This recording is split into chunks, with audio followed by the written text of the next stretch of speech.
बेटे आपके ये दोस्त कुछ बदमाश टाइप के लगते हैं। नहीं अंकल नहीं, मेरी तरह बहुत शरीफ लोग हैं। नाजरीन, तमाम देखने वालों को, सुनने वालों को मेरी तरफ से अस्सलाम वालेकुम।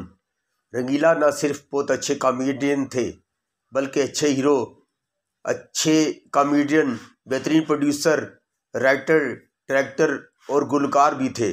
उन्होंने बहुत सारी हिट फिल्में इंडस्ट्री को दी। इनके बारे में मशहूर था कि वो बोरियों में नोट भर कर लाते थे। इनकी बहुत सारी फिल्में मशहूर हैं, जैसा कि दिया और तूफान, ईमानदार, अमानत,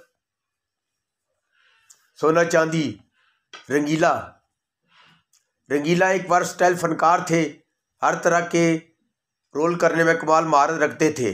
मुनव्वर ज़रीफ के साथ इनकी जोड़ी को बहुत पसंद किया जाता था और इस जोड़ी ने बहुत सारा काम इकट्ठे किया और बहुत सारी हिट फिल्में इंडस्ट्री को दी। ये है चपाकू खां, सिर्फ 500 रुपए की खातर ये 20 सेर देसी घी का टीन बेचना चाहते हैं। हो क्यों? रंगीला ने 1994 में अपने बेटे सुलेमान रंगीला को लेकर एक फिल्म बनाने का फैसला किया और तकरीबन नई कास्ट को लेकर ये फिल्म बनाई। इस फिल्म का नाम था खूबसूरत शैतान। इसकी कास्ट में सुलेमान रंगीला, साहिबा और सीमी जैदी नुमाया थी। इसके हिदायतकार, मुसन्निफ और प्रोड्यूसर रंगीला थे। इसके मौसीकार वजाहत अतरे थे।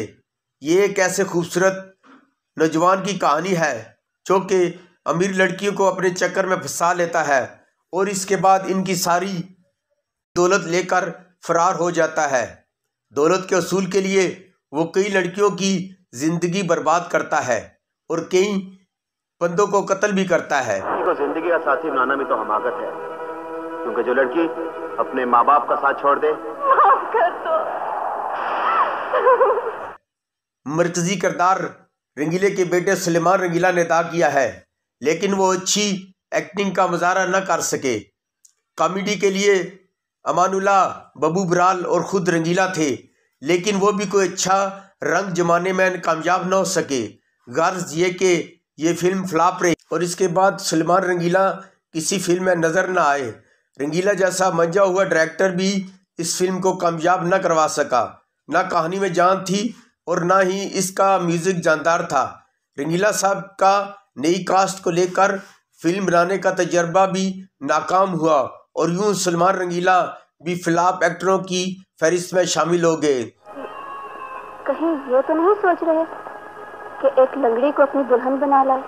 हमने सेठ की गाड़ी में बम फिट कर दिया, अब वो जिंदा बच के नहीं आएगा।